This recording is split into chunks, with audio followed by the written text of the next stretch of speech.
Alhamdulillahi Rabbil Alamin. Wabihi nasta'in ala umuri dunya waddin. Salatan wa salamuhu ala sayyidil mursalin Muhammad ibni Abdillahi sayyidil kaunain wa ala alihi wa sahbihi ajma'in, amma ba'du. Yang terhormat, yang sangat kami hormati segenap pengurus MWCNU Pakong, juga segenap panitia ngaji online santri milenial, juga kepada santri milenial dimanapun kalian berada yang sangat kami hormati dan juga kami sayangi. Yang pertama, terima kasih kepada segenap panitia yang telah mengamanahi kepada kami untuk mengisi, yang mana hal ini menjadi dorongan dan motivasi kepada kami, khususnya yang sudah menjadi alumni di salah satu pondok pesantren, untuk kembali mutolaah dan kembali lagi membuka kitab. Juga minta maaf kami ucapkan kepada segenap panitia dan juga santri milenial dimanapun kalian berada, apabila ada hal dan penyampaian yang kurang tepat ataupun kurang benar, kami mohon maaf, beribu-ribu maaf. Adapun materi yang ingin kami sampaikan adalah salah satu kitab yang berjudul Risalah Matla'ul Badrain fi Hukukil Walidin, yang mana kitab ini menjelaskan tentang kewajiban atau keharusan seorang anak untuk berbakti kepada orang tuanya, yang mana kitab ini dikarang oleh Al-Habib Ahmad bin Hadi Al-Hamid. Bismillahirrahmanirrahim. Subhanaka la ilma lana illa ma 'allamtana innaka antal alimul hakim. Wassalatu wassalam ala asyrafil mursalin sayyidina wa maulana wa nabiyyina Muhammadin wa ala alihi at-tahirin wa ashabihil muhtadin, amma ba'du. Bismillahirrahmanirrahim. Qala Allah Ta'ala fil Qur'anil Karim, wa'budullaha wa la tusyriku bihi syai'a wa bil walidaini ihsana. Al-ayat. Allah Subhanahu wa Ta'ala berfirman di dalam Al-Qur'an An-Nisa ayat 36, yang artinya Allah memerintahkan kepada seluruh hambanya untuk menyembahnya, dan juga memerintahkan kepada seluruh hambanya untuk berbuat baik kepada orang tuanya. Berbuat baik kepada orang tua atau ihsan di sini mencakup dalam segala aspek. Berbagai ulama dan juga di dalam literatur kitab menjelaskan ihsan kepada orang tua, berbuat baik kepada orang tua mencakup dalam segala hal. Baik dalam segi ucapan, kita dianjurkan untuk berkata sopan dan lemah lembut. Baik dalam segi tingkah, kita dianjurkan untuk menggunakan akhlak yang baik. Dan juga dalam segala hal kita dianjurkan untuk melakukan kebaikan kepada orang tua. Lebih-lebih kita dianjurkan senantiasa mendoakan kebaikan orang tua, karena ada sebagian hadis yang menjelaskan ketika seorang anak lupa mendoakan orang tua, sama halnya ia telah menutup pintu rezeki untuk dirinya. Mungkin akan ada timbul pertanyaan, apakah tidak berlebihan menempatkan posisi orang tua setelah menyembah kepada Allah Ta'ala? Dalam berbagai hadis pun dijelaskan keutamaan berbakti kepada orang tua, bahkan di sana pun ada ancaman dan juga siksaan ketika anak itu durhaka kepada orang tua.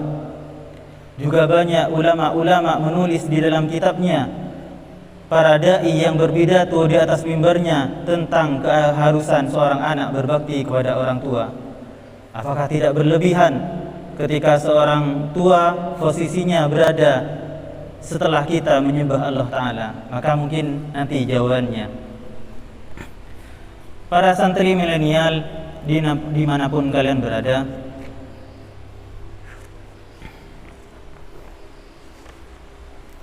saya ingin membacakan sebuah cerita, yang mana mungkin cerita ini tidak begitu asing, atau sering kita mendengarnya cerita salah satu sahabat yang bernama Alqamah.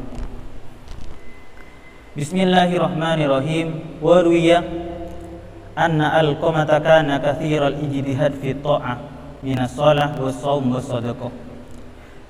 Diceritakan bahwasanya sahabat Alqamah itu orangnya sangat sungguh-sungguh sekali, orangnya sangat gigih di dalam melakukan ketaatan, baik berupa salat, berupa puasa, dan juga sedekah. Suatu ketika sahabat Alqamah ini jatuh sakit. Sakit yang tiap hari sakitnya ini semakin parah. Ketika sakitnya sahabat Alqamah ini semakin parah, maka istrinya memberitahu kepada Nabi Muhammad. Farasalat imratuhu ila Rasulillah, inna zawji Alqamah fin nas'i fa aradtu an uallimak ya Rasulullah bihalihi. Ya Rasulullah, sungguhnya suami saya sudah dalam keadaan sakaratul maut ya Rasulullah. Aku ingin memberitahumu tentang keadaan suamiku. Ketika mendengar kabar sahabat Alqamah jatuh sakit dan sakitnya semakin parah, akhirnya Rasulullah mengutus sahabat yang bernama sahabat Ammar, sahabat Bilal, dan sahabat Suhaib. Wa qala umdu ilaihi walakinu asyhad. Pergilah kalian temui Alqamah dan bimbinglah ia untuk membacakan syahadat. Akhirnya ketiga sahabat yang diperintahkan oleh Nabi itu pun menemui sahabat Alqamah, kemudian membimbingnya untuk mengucapkan la ilaha illallah Muhammadur Rasulullah. Cuma alangkah kagetnya ketika sahabat tadi menemukan walisanhu la yantiku biha. Cuma sayang sekali lisannya sahabat Alqamah tidak mampu untuk mengucapkan kalimat syahadat. Fa'arsalu ila Rasulillah bidalik. Akhirnya sahabat tadi memberikan tahu kepada Rasulullah bahwasanya sahabat Alqamah ini tidak bisa mengucapkan kalimat syahadat. Akhirnya ketika mendengarkan berita tersebut, Nabi Muhammad bertanya, apakah sahabat Alqamah ini mempunyai orang tua yang masih hidup? Qila ya Rasulullah lahu kabiratus sin. Wahai Rasulullah, sahabat Alqamah itu masih mempunyai seorang ibu yang sudah sangat tua sekali ya Rasulullah. Fa arsala ilaiha Rasulullah yaqulu laha. Akhirnya Nabi Muhammad mengirimkan salah satu sahabat untuk menemui ibu Alqamah. In qadarti 'alal masir ila Rasulillah wa illa faltandirihi fil manzil hatta ya'tik. Utusan tadi berkata, wahai ibu Alqamah, jika engkau mampu untuk menemui Rasulullah, maka temuilah. Namun apabila engkau tidak mampu, maka tunggulah di sini. Rasulullah akan mendengar hal sedemikian. Ibu Alqamah berkata, saya yang lebih berhak untuk menemuinya. Akhirnya ibu Alqamah mendatangi Rasulullah dengan menggunakan tongkat. Wasallamat wa radda alaiha salam. Ibu Alqamah menyampaikan salam yang kemudian dijawab Rasulullah. Rasulullah berkata kepada ibu Alqamah, wahai ibu Alqamah, jujurlah kepadaku, jika engkau berbohong maka akan turun wahyu. Kaifa kana halu walidik Alqamah? Bagaimana keadaan semasa hidup anakmu yang bernama Alqamah? Qalat kana kasirus shalah, kasirus siyam, kasirus sadaqah. Wahai Rasulullah, semasa hidupnya Alqamah itu orangnya banyak melakukan salat, banyak melakukan puasa, dan juga banyak melakukan sedekah. Akhirnya Nabi Muhammad pun berkata, fama haluki? Bagaimana hubunganmu dengan Alqamah? Akhirnya ibu Alqamah pun menjawab, ya Rasulullah, ana alaihi sakhita. Saya sangat sakit hati sekali kepada Alqamah ya Rasulullah. Akhirnya Nabi Muhammad bertanya, kenapa engkau sangat sakit hati kepada anakmu? Wahai Rasulullah, anak saya itu lebih memilih istrinya, kemudian ia tidak pernah memperdulikanku. Akhirnya ketika mendengar jawaban ibunya seperti itu, maka Nabi Muhammad pun tahu bahwasanya yang menghalangi lisannya sahabat Alqamah untuk berkata syahadat itu adalah karena ibu Alqamah masih sakit hati kepada anaknya. Summa qala, kemudian Rasulullah berkata, "Ya Bilal, intalik wajma' li hutaban katsiran." Wahai Bilal, pergilah engkau dan kumpulkan kayu bakar yang banyak. Akhirnya ibu Alqamah bertanya, "Wa ma tasna'u bihi ya Rasulullah?" Apa yang ingin engkau lakukan wahai Rasulullah? Nabi pun menjawab, "Saya ingin membakar Alqamah dengan api." Mendengar jawaban Nabi Muhammad bahwasanya anaknya akan dibakar, akhirnya ibu Alqamah pun berkata, "Wahai Rasulullah, bagaimanapun Alqamah itu adalah anak saya, maka tidak mungkin hati saya rela jika anak saya dibakar oleh api neraka di depan mata saya." Nabi Muhammad pun berkata, "Wahai ibu Alqamah, sesungguhnya siksa Allah itu sangat pedih dibandingkan api yang ada di dunia ini." Mendengar jawaban yang sedemikian, akhirnya ibu Alqamah pun berkata, "Ya Rasulullah, fa inni asyhadullah ta'ala wa malaikatuhu wa man hadarani minal muslimin inni qad raditu an walidi Alqamah." Ibunya berkata, "Wahai Rasulullah, saya bersaksi demi Allah dan juga malaikat, juga orang muslim yang hadir di tempat ini, saya telah rela kepada Alqamah." Kemudian Rasulullah memerintahkan kepada sahabat Bilal untuk melihat Alqamah. Belum sampai sahabat Bilal mendengar, lisan sahabat Alqamah pun mengucapkan kalimat syahadat. Tidak lama dari itu, kemudian sahabat Alqamah pun meninggal dunia.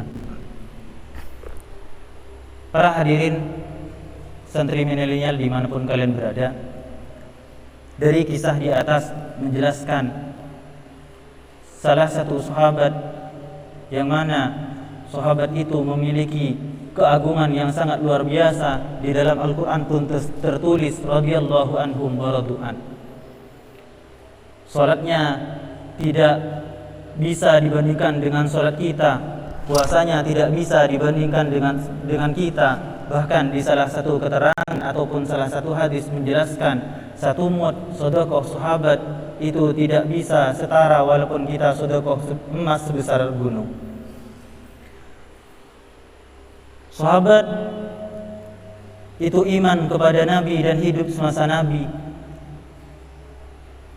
Cuma ketika ia meninggal ternyata ia tidak bisa mengucapkan kalimat syahadat dikarenakan pernah berbuat sakit hati kepada orang tuanya.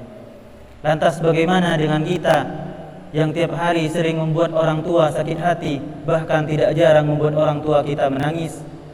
Lantas bagaimana dengan kita yang selalu menyakiti orang tua, cuma terkadang lupa untuk meminta maaf kepada mereka?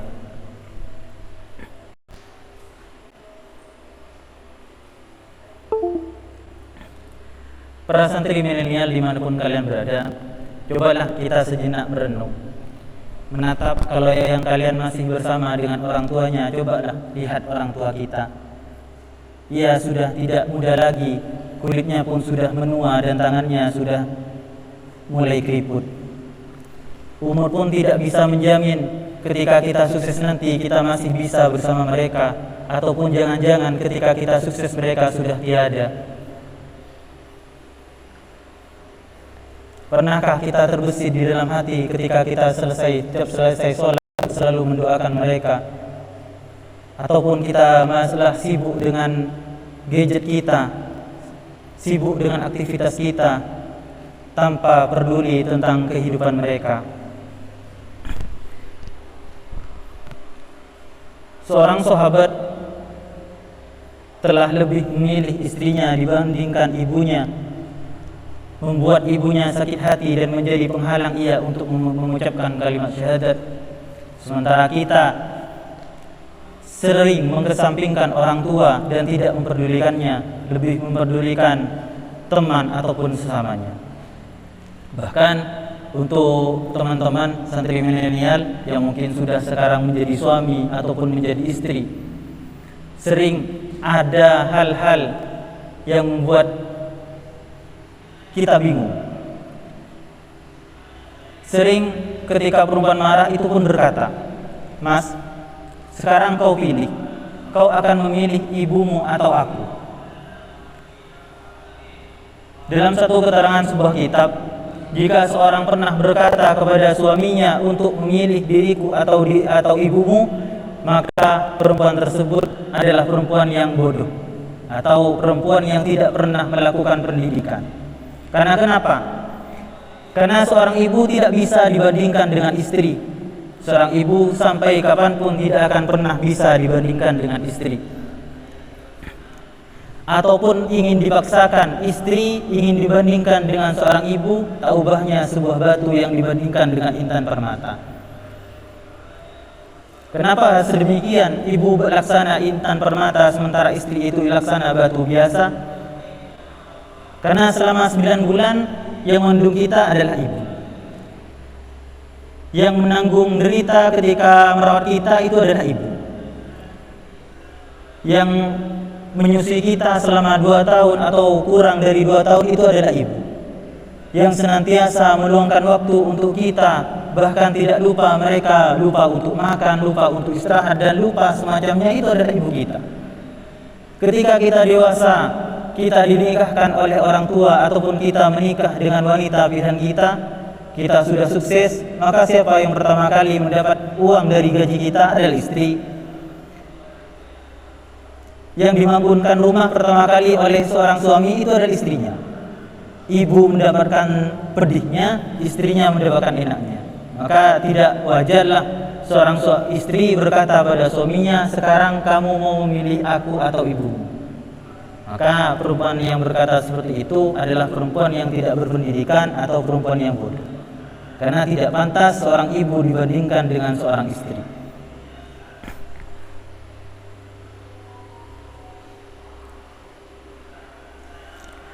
Para santri milenial dimanapun kalian berada,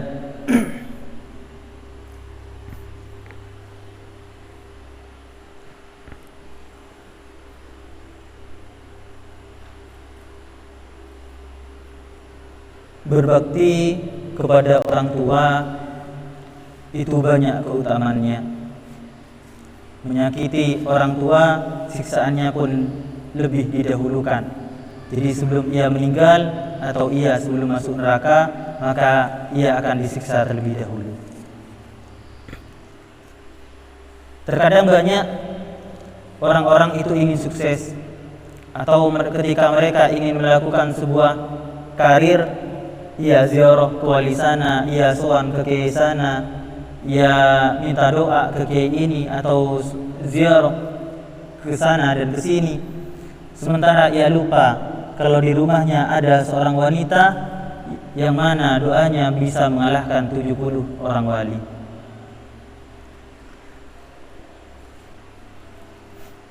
Mungkin kalian akan bertanya, ibu saya itu sholatnya biasa-biasa saja.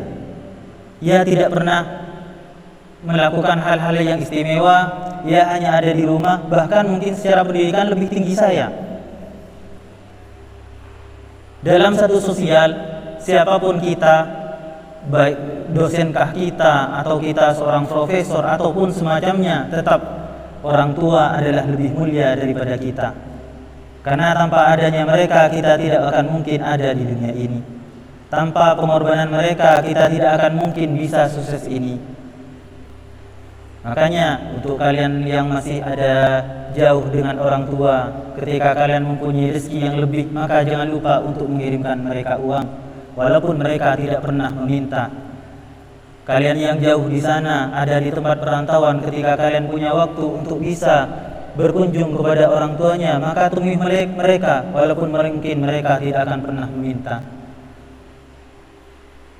Mereka tidak akan pernah menuntut kepada kita untuk minta ini dan itu, walaupun sebenarnya mereka butuh ketika itu.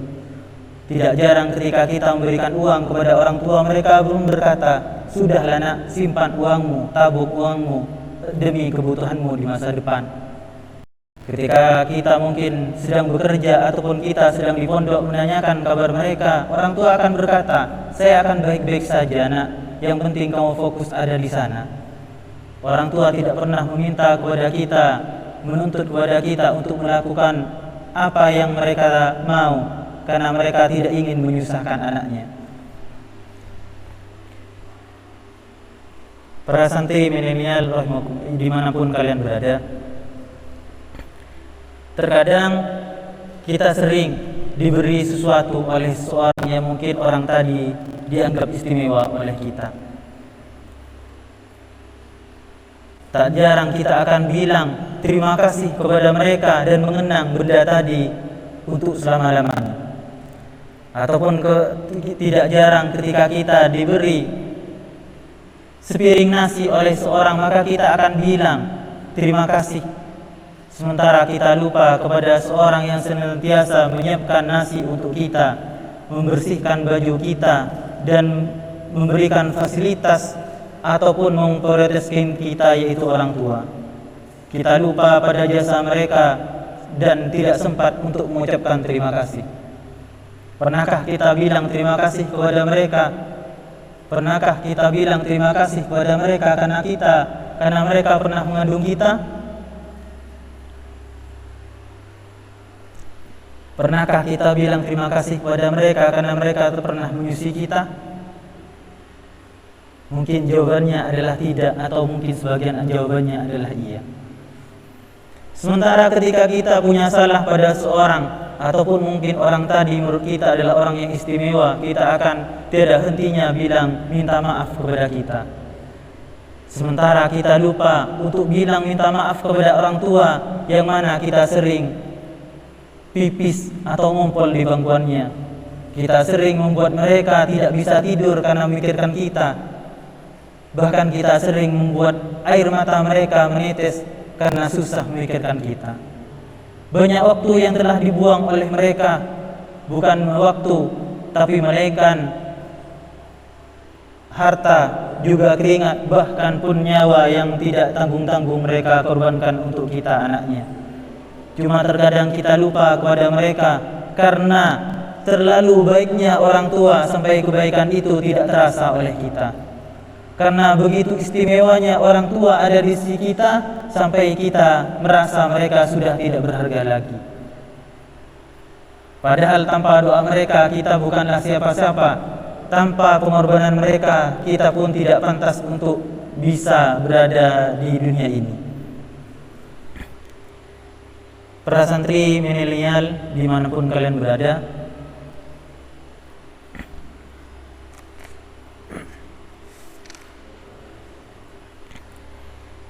jadi mungkin cukup sekian apa yang bisa kami sampaikan. Jika ada hal-hal atau penyampaian yang kurang tepat ataupun keliru, kami mohon maaf, beribu-ribu maaf. Assalamualaikum warahmatullahi taala wabarakatuh.